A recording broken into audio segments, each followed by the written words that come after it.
सुनो, मौला अली अलैहिस्सलाम कौन है? मौला अली कौन है?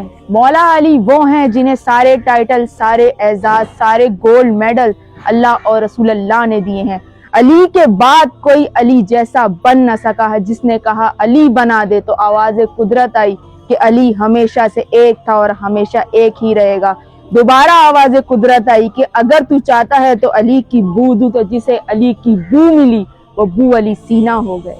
नाम अली, लक़ब अमीरुल मोमिनीन, कुनियत अबुल हसन अबू तुराब यानी कि मिट्टी का बाप। वालिद का नाम हजरत अबू तालिब, वालिदा का नाम हजरत फातिमा बिनते असद। तारीख विलादत 13 रजब, जाए विलादत खाने काबा। तारीख शहादत 21 रमजान, मुद्दत हयात 63 ईयर्स ओल्ड, जाए मुदफन नजफ अशरफ इराक। पूरे कुरान में फजीलत की कुल 4 आयतें हैं और याद रखिएगा कि लफ्ज फजीलत बहुत आया है और यहाँ लफ्ज फजीलत की बात नहीं कर रही बल्कि कुल 4 चीजें हैं जिस पे लफ्ज फजीलत मिलती है। पहली फजीलत सूरह ज़मर, तर्जुमा, जाहिल और आलिम बराबर नहीं हो सकते, आलिम अफजल है, ये है पहली फजीलत। और फजीलत का एक मयार, और अल्लाह को ये पसंद नहीं है कि आलिम के बराबर में जाहिल खड़ा हो जाए। तो फजीलत का पहला मयार इल्म है, तो जिसके पास इल्म होगा वही अफजल है और वही साहिब इज्जत है। अब बढ़ते हैं दूसरे मयार और दूसरी फजीलत की जानिब। सूरह सजदा, तर्जुमा, फासिक मोमिन के बराबर नहीं हो सकता। 2 मयार मिल गए, पहला इल्म, दूसरा ईमान। आगे बढ़ते हैं। सूरह हुजरात, अब आ गया तीसरे मयार का तर्जुमा कि गैर मुत्तकी पर मुत्तकी को फजीलत होगी। सारी फजीलत मिल गई, पहला इल्म, दूसरा ईमान, तीसरा तकवा। अब बढ़ते हैं चौथे मयार की तरफ। कुरान में ढूंढो जरा, सूरह निसा में, तर्जुमा कि हमने जिहाद करने वालों को फजीलत दी है घर बैठने वालों पर। ये 4 मयार फजीलत के अपने जहनों में महफूज कर लें, पहला इल्म, दूसरा ईमान, तीसरा तकवा और चौथा जिहाद। इन चारों फजीलतों में एक फजीलत भी किसी में पाई जाए तो वो अफजल है, लेकिन अगर ये 4 फजीलतें किसी एक में हो तो। और फिर हमने जब इल्म पर निगाह डाली तो रसूल अल्लाह फरमाते हैं कि मैं इल्म का शहर हूँ और अली उसका दरवाजा है। और फिर हमने जब ईमान पर निगाह डाली तो मेरे नबी ने खंदक में कहा कि कुल्ले ईमान अली है। और फिर हमने जब तकवे पर निगाह डाली तो मेरे नबी ने अली के कांधे पे हाथ रख कर कहा कि अली इमामुल मुत्तकीन है। और फिर हमने आखिरी फजीलत जिहाद पे निगाह डाली तो मेरे नबी ने कहा कि कल उसको अलम दूंगा जो फरार नहीं करेगा, रुक जाएगा मैदान में। तो फिर रसूल अल्लाह ने फरमाया ये चारों फजीलतें अली और मुर्तजा यानी शेर खुदा में मौजूद। और फिर एक और फजीलत की तरफ इशारा करती चलूंगी, काबे में अली का आना जीती जागती फजीलत है। और फिर अली की मिसाल काबे की मिसाल है। काबा अपना हज करवाने लोगों के पास नहीं जाता, लोग काबे के पास आते हैं। और कायनात में हर साल बाप बेटे के 2 मौजज़ात रुखनुमा होते हैं, एक करबला में और एक काबे में।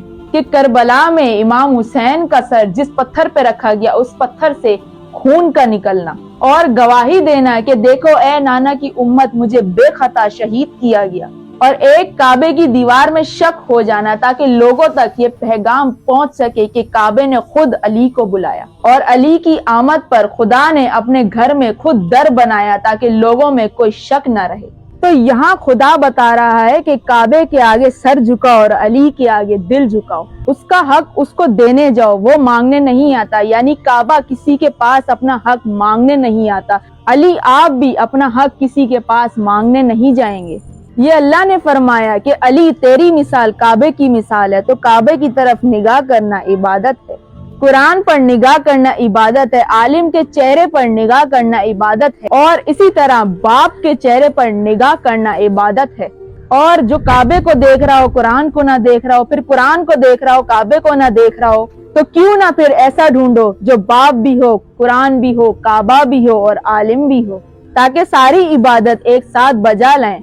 और मैं हद से किसी जात को नहीं बढ़ा रही, अगर खुदा खुद कसीदा पढ़ता हुआ नजर आए कि अली ऐनुल्लाह है, अली असदुल्लाह है, अली वजुल्लाह है, अली लिसानुल्लाह है, कि अली सुल्तान आलम है, अली आला है, अली सफदर है, तो गैरतमंद बाप का बेटा है अली। और तौहीद की तारीफ अहले बैत से बेहतर किसी ने नहीं की। اور بتاتی چلوں کہ علی فضائل کی تلاش میں نہیں جاتا بلکہ فضائل علی کی تلاش میں آتے ہیں۔ اور علی کی تمنا نہیں تھی کہ خیبر کا علم مل جائے، علم کی تمنا تھی کہ علی کے ہاتھ میں آ جاؤں۔ اور یہ بھی سن لیجئے کہ علی کی تمنا نہیں تھی، حل عطا کی تمنا تھی کہ علی کے گھر میں آ جاؤں۔ علی کی تمنا نہیں تھی، انگوٹھی کی تمنا تھی کہ علی کے ہاتھ میں سج جاؤں۔ اور اگر علی خود روٹیاں لے کر گئے ہوتے تو علی کی تمنا تھی، لیکن اگر فرشتے خود روٹیاں لے کر آ گئے تو حل عطا کی تمنا تھی۔ اور علی اگر خود کہتے کہ مجھے علم دے دیجئے تو علی کی تمنا تھی، لیکن اگر رسول اللہ خود بلا کر علم دیں تو علم کی تمنا تھی۔ اور اگر بنت اسد خود دروازہ کھول کے کعبے میں جاتی تو علی کی تمنا تھی، لیکن اگر کعبے میں خود در بن جائے تو اللہ اور کعبے کی تمنا تھی کہ علی کعبے میں آ جائیں۔ تو غیرت مند باپ کا غیرت مند بیٹا ہے علی، جو کبھی خود فضائل کی تلاش میں نہیں گیا۔ اب جملہ محفوظ رکھنا کہ پورے قرآن میں کل ایک آیت ہے جس پر علی کو ناز ہے۔ جب پوچھا گیا کہ یا علی تمام فضیلتوں میں سے آپ کے نزدیک سب سے بڑی فضیلت کیا ہے، تو مولا علی علیہ السلام نے مسکرا کر سورہ رعد کی آیت کی تلاوت کی کہ جب کافر کہتے تھے کہ محمد آپ رسول نہیں ہیں تو کہہ دیجئے کہ میرے لیے 2 گواہ کافی ہیں، اللہ کافی ہے اور کتاب کا علم رکھنے والا کافی ہے۔ پھر مولا علی علیہ السلام مسکرا کر کہنے لگے کہ میں محمد کی رسالت کی گواہی میں اس کا شریک ہوں جو خود لا شریک ہے۔ اب یہاں پر لفظ بدل دوں تاکہ توحید پرست میرے جملے پر گرفت نہ کر سکیں کہ علی نے کہا کہ میں اس کے ساتھ ہوں جو لا شریک ہے۔ میری سب سے بڑی فضیلت یہ ہے کہ میں محمد کی گواہی میں اللہ کے ساتھ ہوں۔ اب یہاں پر سمجھیں کہ اللہ نے قرآن دے کر گواہی دی اور ایک نے بول کر گواہی دی۔ غور و فکر کریے گا کیونکہ گواہی وہی دے سکتا ہے اور گواہ وہی بن سکتا ہے جو ہر جگہ اس کے ساتھ ہو۔ اب ذرا ذہن کے گھوڑے دوڑاؤ اور غور و فکر کرو کہ جب خدا نے کائنات بنائی تو پنجتن کے نور کو خلق کیا تو وہاں کون کون ساتھ تھا؟